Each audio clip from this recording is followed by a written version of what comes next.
One of the things that I was curious about, because this is kind of a myth that you actually busted for me, is for podcasters specifically, if we are writing a blog post to help boost our SEO as it goes with a podcast episode, I was under the impression that there was kind of an ideal length that we needed to shoot for. And you completely blew that out of the water for me by explaining how it actually does work. Hello, friend. Welcome back to the podcast marketing series collaboration with Jennifer Denney, owner of Elevated Marketing Solutions. In this episode, we are talking about all the things. Actually, I can't even say all the things SEO as it relates to podcasting, because there are just, as I'm learning, the more conversations I have with Jennifer, man, there are just a lot of all the things that relate to SEO, and my head is just swimming in it. So we are going to kind of simplify that and break it down a little bit as it relates specifically to podcasting. So Jennifer, welcome back. Thank you. Let's just kick this off with what is a basic understanding of what SEO is? How would you define that? And then how do we as podcasters need to think about that? Really at the basic level, and I'm going to literally read my definition / what Google has. Search engine optimization, or SEO, is often about making small modifications, and then I'm going to put in parentheses like hundreds of things, to parts of your website. When viewed individually, these changes might seem like incremental improvements, but when combined with all the other optimizations, they could have a noticeable impact on your site's user experience and performance in organic search results. So like layman's terms, you just did a Google search and oh my God, you just came up right there. Right. That's SEO. But there's like magic. Hundreds of things that go into it, and it's labor intensive and it's long-term strategy, but you need it. So there's not just that kind of magic bullet. Oh, if I do this, I'm going to wind up on the first page of Google. I think in general in life, people want that magic bullet, and there's nothing that, like, if it's that easy, everybody would do it and everybody would be successful. This is going to take a lot of grit and a lot of time and energy, and let's face it, some expertise. Right. And one of the things that I was curious about, because this is kind of a myth that you actually busted for me, is for podcasters specifically, if we are writing a blog post to help boost our SEO as it goes with a podcast episode, I was under the impression that there was kind of an ideal length that we needed to shoot for. And you completely blew that out of the water for me by explaining how it actually does work. So if you could share that, I think that'd be a great place to start. I'll start with, I think the reason why this has come about is a lot of times we want like instruction manuals. We want like 1, 2, 3. If I do 1, 2, 3, then I'm going to be successful. Right. So I think SEO people will say, okay, if you just write 1,000 or if you just write 500, then it's going to be successful. But that's not really what Google is looking for. They're looking for you to completely cover the subject from beginning to end, and to do it better than anybody else has done it. Because at the end of the day, when you go to Google, you're going to answer questions that you have put into Google. So did you answer that better than anybody else? Or did you just take what everybody else is saying, and so you're just really not that special? Yeah. So how does Google determine what is the best answer that they are going to put in front of people? That's about those 200 different factors, and they talk about it. I think just the other day they came out and said that, when algorithm updates, or there was a recent article that kind of came out, or it was said by one of the SEO gurus, and they were just talking about Google results, and you're not always going to be in the first position. Like sometimes somebody else is going to come up and say it better than how you said it. And that's just kind of the circle of life.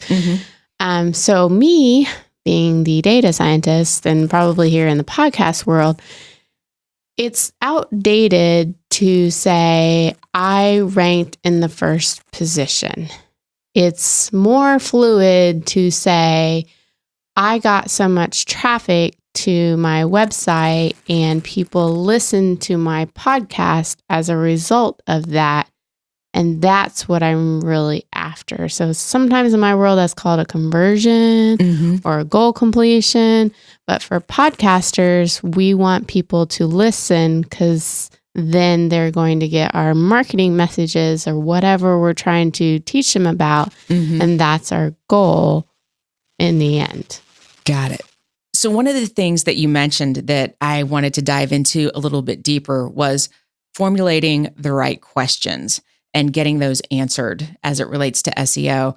Because I know that as a podcast listener, if I'm not listening to a podcast about podcasting, I'm oftentimes listening to a podcast about personal development or how to grow and market my business and entrepreneurship and things like that.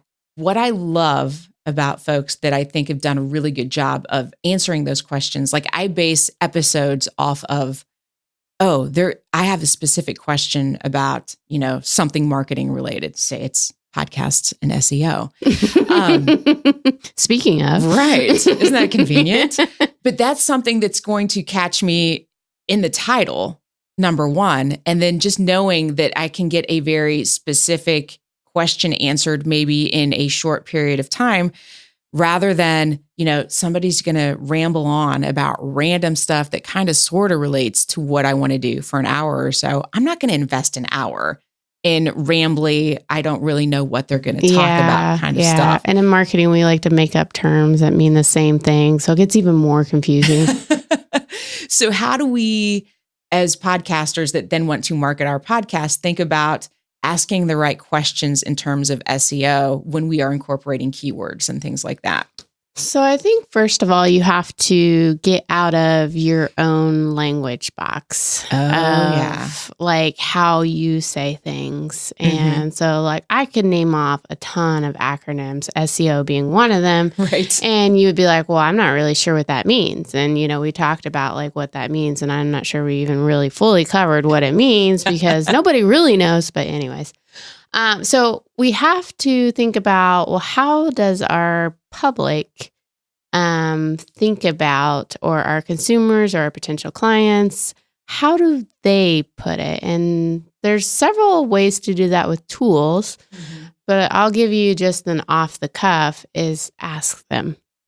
What? Ask them. Ask your audience? Yeah. Have a conversation with them and be like, well, can I ask you something? Like, it'd be the same thing as like a sales rep, like they're out selling every day and they get objections from people. We need to listen to what are the objections that people get to buying your products and services, and then how can I answer those questions? Gotcha.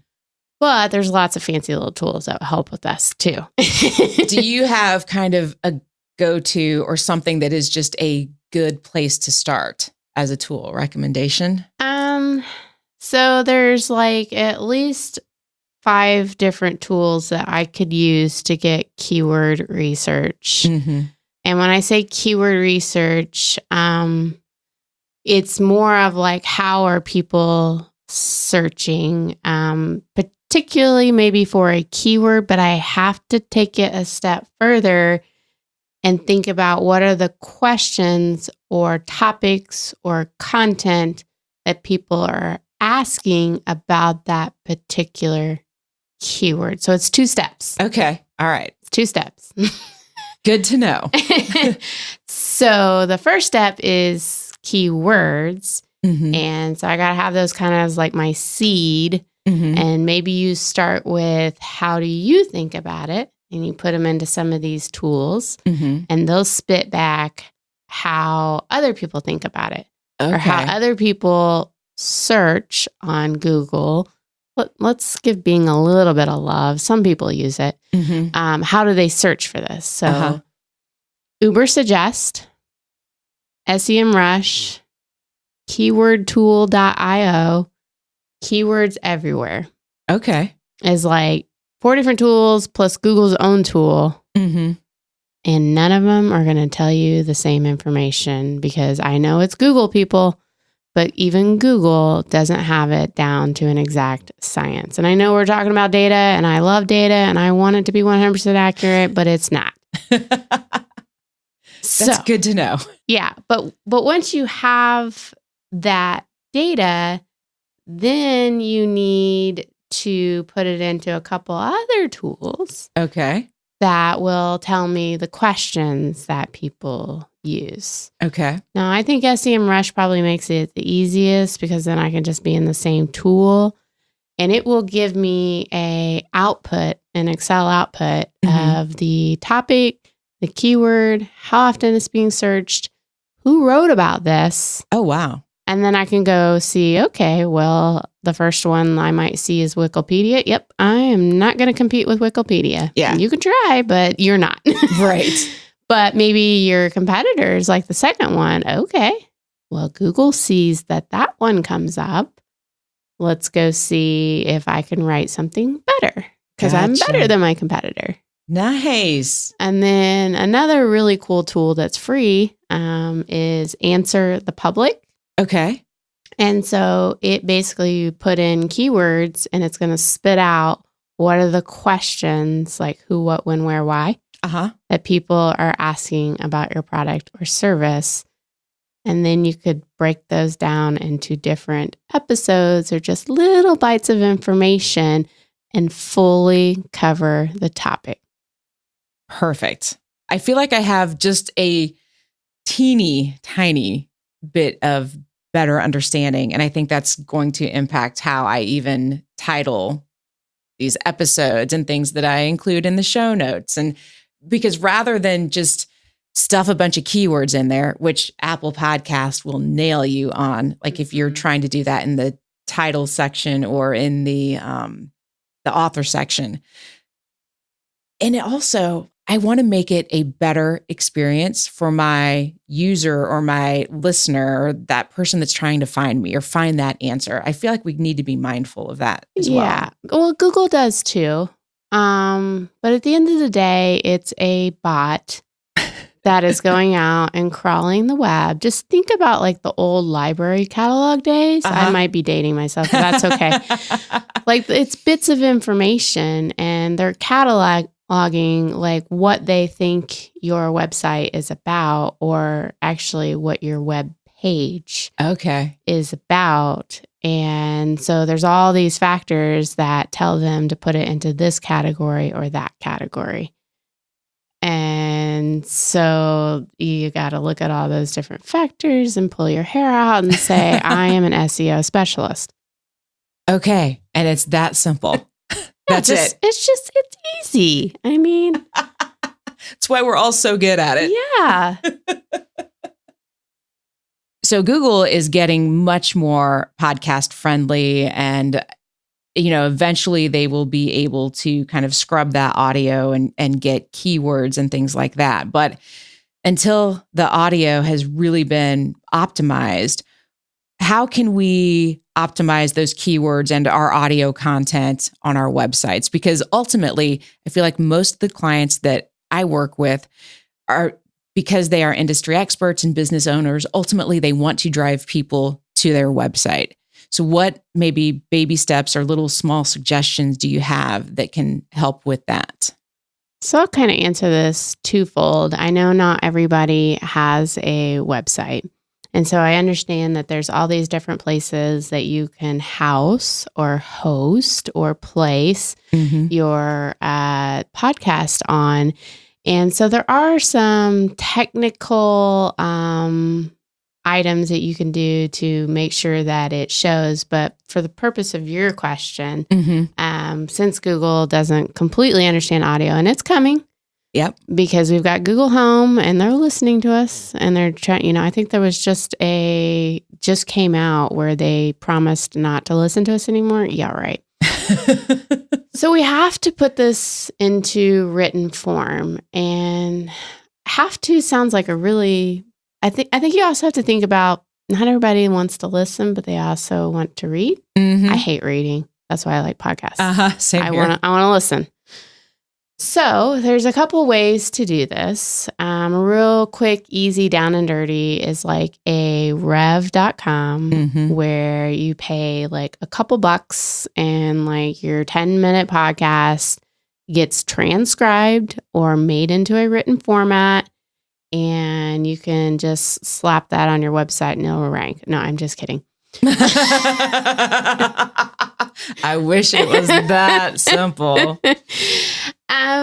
I think when you do it that way, it serves the purpose of maybe people that got to your website and they start getting that street credibility. And I mean, I have it on my website and I have all my YouTube videos and I don't expect people to listen to them, but it gives me street cred. Right.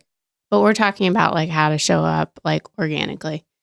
So probably the better way is to hire an editor, unless you are an editor, and to take that transcription and write it in a proper English format, which I suck at. I have someone, Tina Imperial, that does all of my editing for me. And you have to write it in a way for both the user and the search engines. Gotcha. So I have like this content page optimization checklist. Okay. All right. Kind of started with the keywords. We talked about that, but now we need to naturally flow those keywords into the content. And it's easier if you have done that keyword research and you just kind of naturally flow it into your talking during the podcast. Okay. That makes sense. Remember, take yourself out of your own language box and how are people actually searching for this? Gotcha. Then we need to do like some technical stuff. Like we need to write a title that is for the user. Like, hey, I'm going to click and I want to see that. And hey, Google, this is what this page is about. Gotcha. That's called a title tag. Okay. It's like the cover of the book. Okay. And then so is that like an H1 or title tag? Okay. Straight up title tag. Okay. But after the title tag would be an H1. Okay. And that's like the chapters. Okay. Of the book. And so you need to talk about the different chapters that are there. And so you can only have like, on like a book, one H1. But you can have lots of H2. I know, I see the look of confusion. Right. And that's why I'm so glad that we're talking about this because I see those things as I'm writing. I'm like, I don't exactly know what these do. A lot of people don't. Sometimes you run into web designers and then you got SEO technicians and they butt heads a lot. Okay. So what's the H2? The H2 is just like a subheading of an H1. Okay. So you would have like a title tag, an H1, and then H2s underneath there. Okay. And you want to kind of talk about the same subject and they need to kind of all match. Okay. And then your URL structure. So yeah, that's a fancy word. I think my eyes just glazed over a little bit, maybe, but that's okay. Yeah, it's you know that little thing up on like where you like actually type a web address or like, so there's a structure to that, and there's these little like forward slashes. That you see. Yeah. Every one of those forward slashes is like a subfolder, or a different section of your website. Okay. And so like how you title that, it says, hey, Google, this is what that folder is about. Please put me in that card catalog. Okay. I got it. And then the actual content written is, hey, Google, I know what I'm talking about. I'm the expert. Please rank me first when someone asks a question about this particular topic because I've fully covered the topic. I didn't make sure I had 1,001 characters. I fully covered the topic. Okay. And I'm going to keep adding. Okay, of course. Right. So then there's like internal and external links. Like I have friends. I have friends within my own content. So I kind of talked about this topic before, and that's an internal link, and that is connected to that topic. So, hey, bot, I know so much about this topic, but I also know about this topic. And you like have what's called an anchor text that says, I also know about this other topic. And also external links, like I don't just know about this. I'm going to be helpful and I'm going to let you know everybody else that is a credible resource also knows about this. But when you build those, make sure you build them so it opens in a new page. You're not having people leave your website. Okay. But it's just like another tab. Okay. Yeah, I know. It's like a lot. It really is. But like when you do it over and over, I have to take myself out of my own language box and try to make it as simple as possible that all of these things affect it. And oh, by the way, a web developer costs this much money. Right. Well, and that has me thinking too about, I love to include external links in the show notes. Where I've maybe not done a great job is linking back to my own content. So I know that if I've referenced something in a specific episode, I will oftentimes reference maybe that episode and the episode number and put a link to that. But I think I feel like I've got some work to do in that category. Or we all do. Yeah. We all do. Nobody, I mean, there's people that maybe have this perfected, but it's more important just to get started and try to just, again, build that wall like one brick at a time. And before you know it, it just becomes easier and easier. Well, and I feel like just having a better understanding of that structure, because a lot of times I will take a specific podcast episode and then just turn that into a blog post on my website. And now I feel like I have a much better understanding of how to actually structure that blog post so that hopefully it will help me with the SEO. Yeah, you just like you'd write a content calendar for your content that you're going to write on your website. You need to also do that for podcasts with the content of here's the topics I want to talk about, title tag.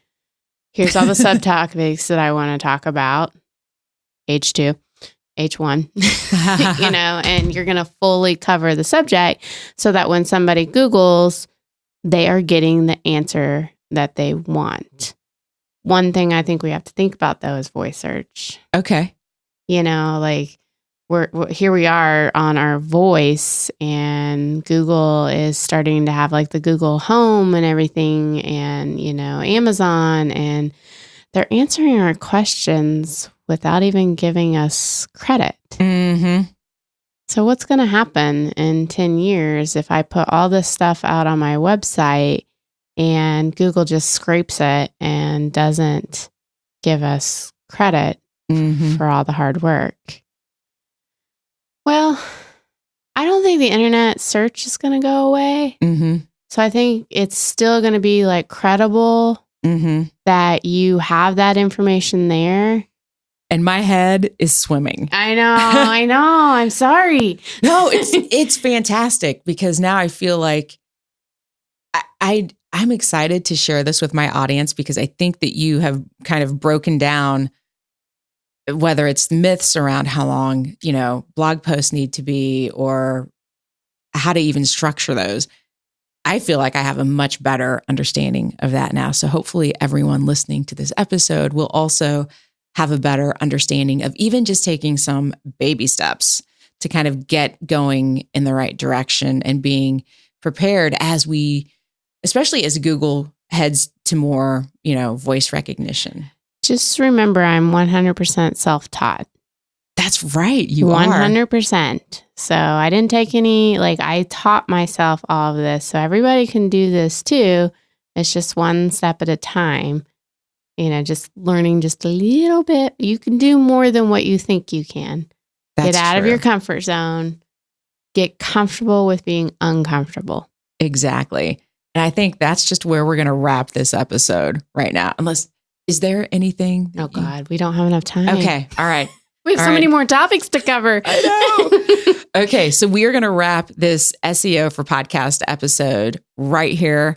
Jennifer, where can folks connect with you and learn more about this voodoo magic that you do?